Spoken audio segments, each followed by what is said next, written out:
नमस्कार, आप देख रहे हैं हल्ला बोल टीवी। मैं हूं दीपक शर्मा और हम बात करेंगे शंभू गर्ल्स हॉस्टल केस की।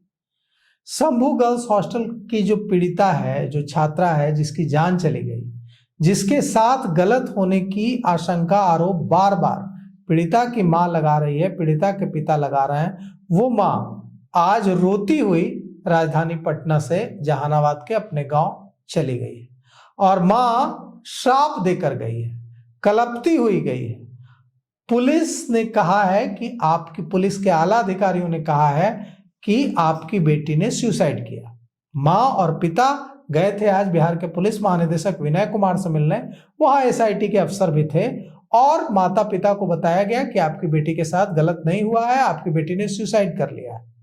अब मां कह रही है कि बेटी ने खुद बताया कि मेरे साथ गलत हुआ है। पुलिस की जो ये सुसाइड थ्योरी है, इसकी धज्जियां उड़ाने जा रहे हैं पटना हाईकोर्ट के जाने माने अधिवक्ता डॉक्टर कौशलेंद्र नारायण। तो कैसे ये सुसाइड नहीं है डॉक्टर कौशलेंद्र नारायण जी, या फिर ये सुसाइड ही है? पुलिस सही कह रही है। देखिए, सर्वप्रथम तो मैं आपको धन्यवाद देता हूं आपका चैनल का कि बेबाकी के साथ आम जनमानस में यथार्थ को ले जाने का काम कर रही है।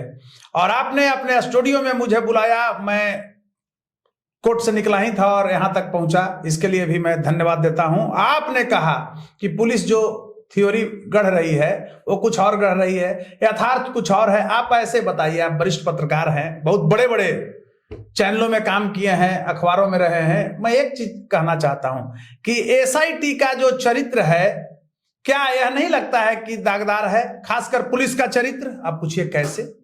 अरे ये बच्चा जानता है कि जिस दिन घटना हुई थी उसी दिन एफआईआर होना चाहिए था। आप एसआईटी, किस एसआईटी की बात करते हैं?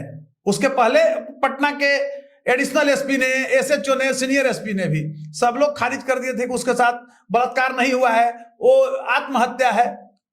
मैंने उसी दिन कहा था कि आत्महत्या नहीं, यह एक प्रायोजित हत्या है। आप दूसरी तरफ जा रहे हैं, उन सारे बिंदुओं से आप हटिए। आप देखिए कि अब तो भाई आपका जो चेहरा दागदार था उसको और दागदार बनाया जब एफएसएल ने लिख दिया कि पुरुष अस्पर्म है। आप एक ऐसे समझिए कि सीमेन जो होता है, सीमेन एक लिक्विड है, अस्पर्म क्या है? सेंस है। तो अब तो अस्पर्म आ गया, तो उसको आप जांच कीजिए बढ़िया से। पुलिस कह रही है कि हमने सारी जांच कर ली और एसआईटी ने अपनी रिपोर्ट गृह मंत्री सम्राट चौधरी को सौंप दी, डीजीपी को सौंप दी। और उस एसआईटी रिपोर्ट में कहा गया है कि ये सुसाइड है, छात्रा के साथ कोई गलत नहीं हुआ। कैसे आप लगातार इस मामले को उठा रहे हैं, शुरू से उठा रहे हैं, और आपने सबसे पहले इस मामले को हल्ला बोल टीवी पर ही उठाया। तो आप कैसे कह रहे थे कि छात्रा के साथ गलत हुआ है, छात्रा के साथ प्रताड़ना हुई है? क्या आधार है? देखिए, आपने सही कहा। फर्स्ट इंटरव्यू मैंने साक्षात्कार ये हल्ला बोल टीवी को ही दिया था कि यह आत्महत्या नहीं, यह प्रायोजित हत्या है। और कुछ अफसर लोग, कुछ व्यापारी लोग और कुछ सेक्स जो रैकेट चलाने वाले हैं, एक सेंसस जो बना हुआ है, उन लोगों ने उस पीड़िता की हत्या की है।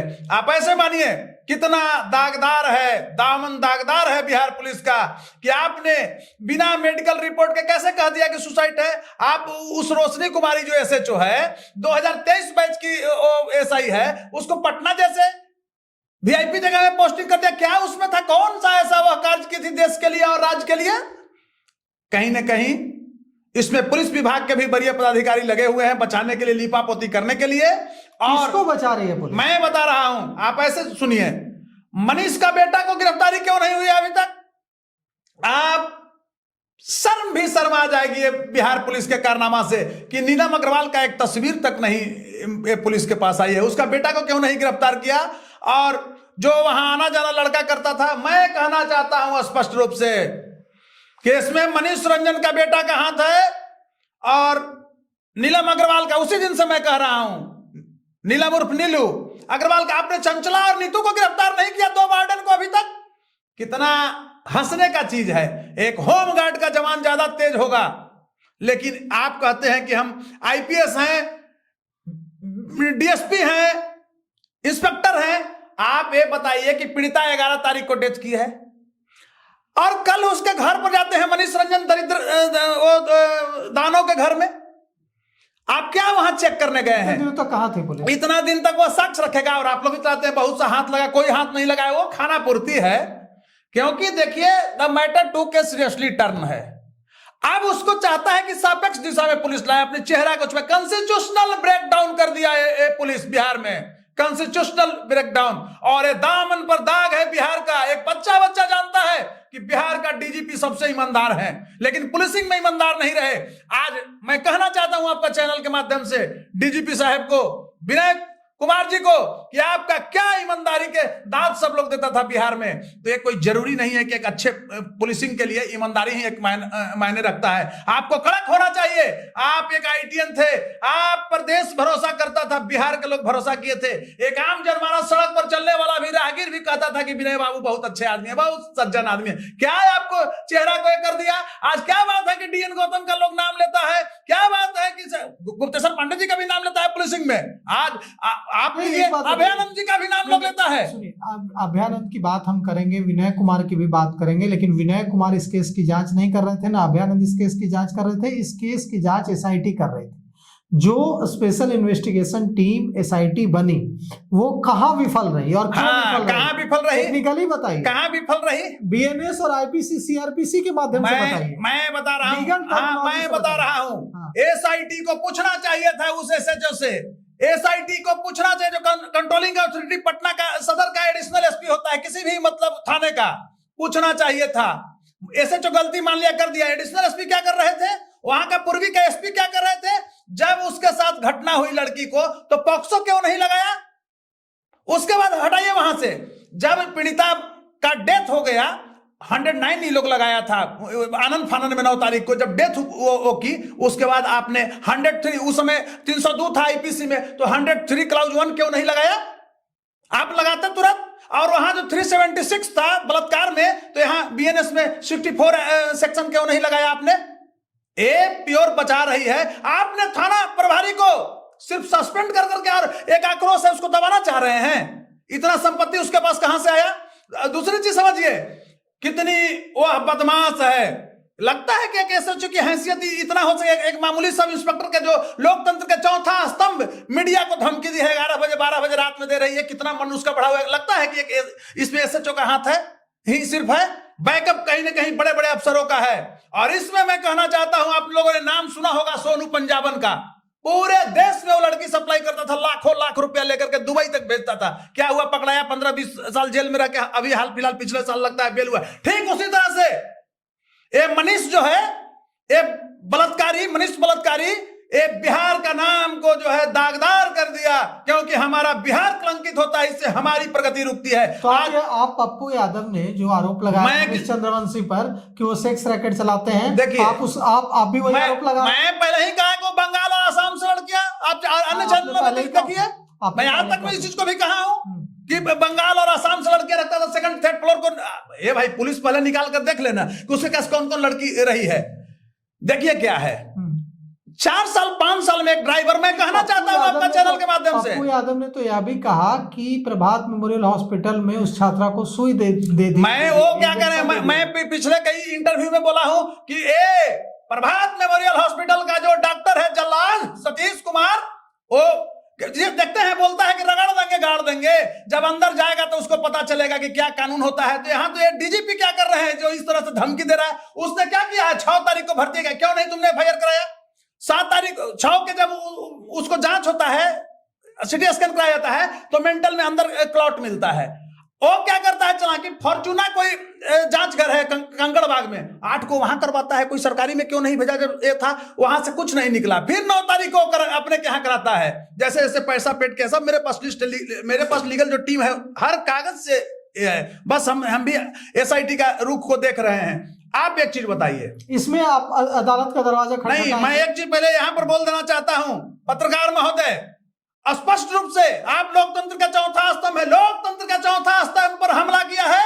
वो सिर्फ बिहार ही नहीं, पटना ही नहीं, पूरे देश के लोकतंत्र के चौथे स्तंभ पर हमले का भी सवाल नहीं है। एक बेटी की कोई इंसाफ मिले इसका सवाल नहीं, वो भी मामला पीछे है। नहीं, मैं मान रहा हूं बेटी का, सुनिए, वो भी हमारे लिए सुनिए हमारे लिए वो भी चिंता का विषय नहीं है। बहुत अच्छा। हमारे लिए चिंता का विषय है कि हमारी जो बेटी है, जो एक डॉक्टर बनने का सपना लेकर पटना आई थी और अब कभी लौटकर अपने गांव नहीं जाएगी, आप ऐसे उसको मानिए, इंसाफ मैं मिले। बार-बार तो कहता हूं, आप इसके लिए क्या, आप पटना हाई कोर्ट के जाने माने अधिवक्ता हैं, आप इसके लिए क्या करेंगे? बहुत कुछ कर रहे हैं, क्या करेंगे 2-4 दिन में। देखिए, एक नियम है कि जब तक एसआईटी का रिपोर्ट नहीं आया, ह्यूमन राइट्स में मैं गया ना, वहां देखिए एक्शन टेकन रिपोर्ट बस तुरंत आ रहा है, सब हो गया है।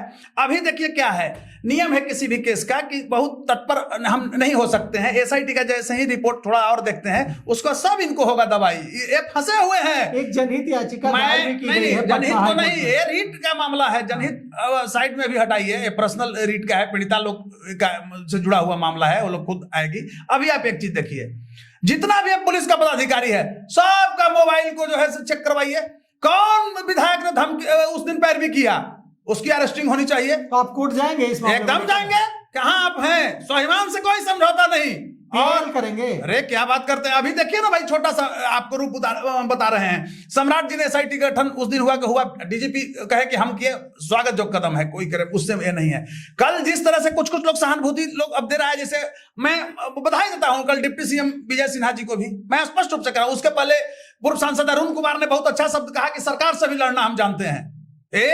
अच्छा स्टेटमेंट लगा। स्वाभिमान को नहीं बेचना चाहिए। डिप्टी सीएम विजय, मुझे परिजनों ने बताया, हल्ला बोल टीवी को छात्रा के परिजनों ने बताया, मेरे साथ बातचीत में बताया कि डिप्टी सीएम विजय सिन्हा ने कहा कि अगर मैं इंसाफ नहीं दिला पाऊंगा, या तो इंसाफ होगा और नहीं दिला पाऊंगा तो इस्तीफा दे दूंगा।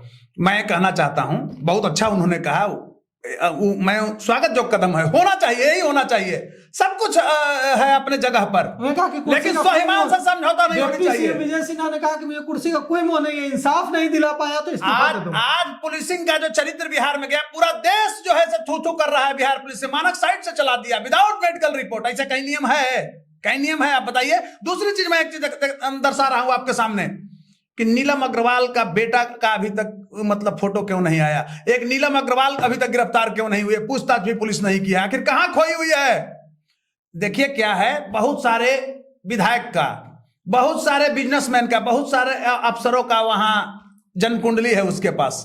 अब ये लोग डर रहा है क्योंकि हर का दामन में दाग है। इतना बड़ा सेक्स, मैं बोला ना कि जिसका गाड़ी चलाता था ये मनीष रंजन, उसका भी सैंपल क्यों नहीं तुमने लिया? उसको क्यों नहीं पूछताछ किया कि 4 साल कौन सा ऐसा संपत्ति तुमने इसको दिया, धन किसे इतना बड़ा हो गया? इसकी जांच होनी चाहिए और इसके लिए तत्पर होना चाहिए। ये क्या है? ये बिहार को और ये लोग उत्तेजित कर रहा है। ये बिहार में देखिएगा एक बहुत बड़ा उत्तेजना पैदा होगा, आक्रामकता आएगी जिस तरह से ये लोग कर रहा है। पुलिस वाला पुलिस क्राइम को डेवलप करवा रहा है। एक बलात्कारी को ये लोग प्रश्रय दे रहा है, बताइए, जिसको एफएसएल, इतनी मानक संस्था एफएसएल ने कह दिया कि पुरुष स्पर्म है, मेल स्पर्म है। सीमेन की बात होती तो स्पर्म क्या होता है? एक सेंस होता है, सेंस के बारे में बोल दिया। तो अब क्या देख रहे हैं? अब तो आप उसको 1 मिनट बताइए, हमको पूछना चाहते हैं। ये पूरे देश के डॉक्टर, ऐसे सतीश जैसा जल्लाद नहीं, पूरा देश के डॉक्टर जानता है कि मातृत्वात्मक और पितृत्वात्मक, हम लोग तो आईएससी तक पढ़े हैं, बाद में तो आर्ट्स के स्टूडेंट रहे, लीगल फील्ड में आए। मैं कहना चाहता हूं कि मातृत्वात्मक में माता ही काफी है, पितृत्वात्मक में पिता ही काफी है, फिर भाई का क्या जरूरत है सैंपल के लिए? दिग्भ्रमित करना चाहती है पुलिस, डराना चाहती है कि हम परिवार में एक संशय पैदा करें तो लोग बैठ जाएगा। चुप नहीं बैठने वाला है लोग। कानून का पुजारी चुप नहीं बैठ सकता है। जो देश के योद्धा है, बिहार के योद्धा है, चुप नहीं बैठ सकता है। जहानाबाद के पतियामा गांव के लोगों ने मुझे कहा कि 3 फरवरी को जहानाबाद से एक मार्च निकलेगा जो पटना गवर्नर हाउस तक जाएगा, राजभवन तक जाएगा और राज्यपाल आरिफ मोहम्मद खान से मिलकर न्यायिक जांच के। देखिए वो सब कॉमन मुद्दा है। ऐसे भी मैं बता रहा हूं, 2 तारीख को विधानसभा खुलेगी, तहलका मचेगा। सरकार जो इसमें सरकार को चाहिए 3 तारीख को सीबीआई में देखिएगा ही चल जाएगा। ये लोग इसीलिए सस्पेंस पैदा कर रहा है कि सीबीआई में जाएगा, सब बचेगा, लंबा खींचा जाएगा। मैं सीबीआई को भेजने की, अरे आपके चैनल के माध्यम से बोल रहा हूं, देखिएगा वही होगा। इसलिए कि सब फंस गया है इसमें आईपीएस का को फंसा हुआ है। आप नहीं समझते हैं? बलात्कारियों की कोई जाति धर्म नहीं होती है, भ्रष्टाचारियों की कोई जाति धर्म नहीं होती है, अपराधियों की कोई जाति धर्म नहीं होती है। ये लोग के पास स्वाभिमान भी नहीं होता है।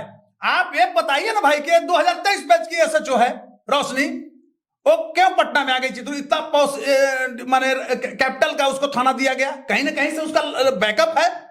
कितना मरमाहत होगा और पुलिसकर्मी उसके पूर्व बैच के लोग होंगे कैसे कि हाँ ईमानदार इंस्पेक्टर एसएचओ है। मैं कहना चाहता हूं कि इसकी जांच होना चाहिए कि उसको सिफारिश कौन किया, पटना कैसे वह पहुंची, उसको एक थाना कैसे मिला। मैं आपको एक चीज और कहना चाहता हूं कि मनीष जो इतना पैसा दिया हॉस्पिटल को कि सतीश ने करोड़ों रुपया लिया और इंजेक्शन तो नहीं दिया था ना, परिजन लड़ करके। और अच्छा देखिए एक चीज बताइए कि कैसे जब नहीं बलात्कार हुआ था तो उसका बेडशीट क्यों धुलवा दिया, कपड़ा क्यों गायब करवा दिया, हॉस्पिटल वाला ले जाने क्यों नहीं दिया था मेदांता में गई, 11 तारीख को मर गई।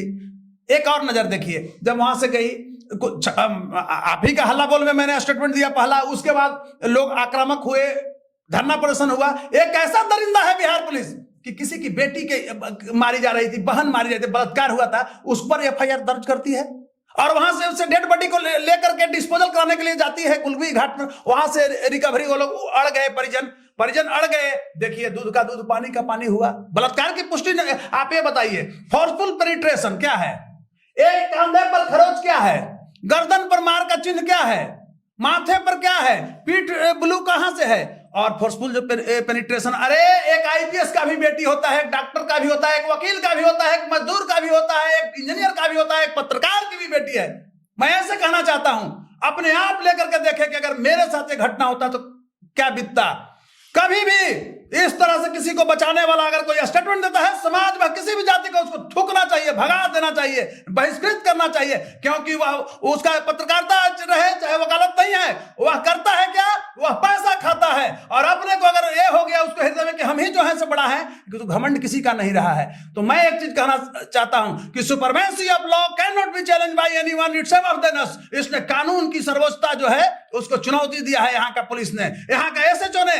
अभी आपने कहा कि छोड़ दीजिए, क्यों छोड़ दिए? क्या हमारे इतने ईमानदार, मैं आज भी कहता हूं डंके की चोट पर कि विनय बाबू ईमानदार डीजीपी हैं, तो एक ईमानदार डीजीपी के नजरों के सामने नहीं पता लगा कि रात में थ्रेटनिंग दे रहे हैं कि हम बाद में देख लेंगे। इतने वरिष्ठ पत्रकार को, जिस पत्रकार को धमकी दी है वह पत्रकार बहुत बड़े बड़े चैनलों में रहे हैं और एक अलग उनका छवि रहा है, और वो ऐसे पत्रकार को डरा रही है। दूसरे क्यों नहीं एफआईआर करके अरेस्ट करके उसको भेजिए। ऐसे एसएचओ को सेवा से बर्खास्त होना चाहिए, पनिशमेंट देना चाहिए। सस्पेंशन जो किया गया है, सस्पेंड जो किया गया है, वो सिर्फ दिखावा है, छलावा है, आक्रोश को दबाने का एक हथकंडा है पुलिस के द्वारा। तो देखिए जो सुसाइड थ्योरी है पुलिस की, उसकी धज्जियां उड़ा दी है पटना हाईकोर्ट के जाने माने अधिवक्ता डॉक्टर कौशलेंद्र नारायण ने, और यह सवाल पूरा बिहार पूछ रहा है। अब पुलिस को इन सवालों का जवाब देना होगा। अब देखिए पुलिस इन सवालों का जवाब कैसे देती है। पूरा बिहार जानना चाहता है, पूरा बिहार पूछ रहा है, पूरे बिहार की बेटियां पूछ रही हैं कि उस छात्रा के साथ क्या हुआ। बिहार को यह जानने का हक है, बेटियों को यह जानने का हक है, और पुलिस को यह बताना कर्तव्य है पुलिस का कि हमारी बेटी के साथ क्या हुआ, उसकी जान कैसे गई, और किस आधार पर, किस निष्कर्ष पर, किन सबूतों के बिना पर पुलिस इस पर पहुंची कि उसके साथ कुछ गलत नहीं हुआ, उसने सुसाइड किया। पुलिस को जवाब देना चाहिए। तो फिलहाल इस पेशकश में इतना ही। आगे की खबरों के लिए देखते रहिए हल्ला बोल टीवी। शुक्रिया।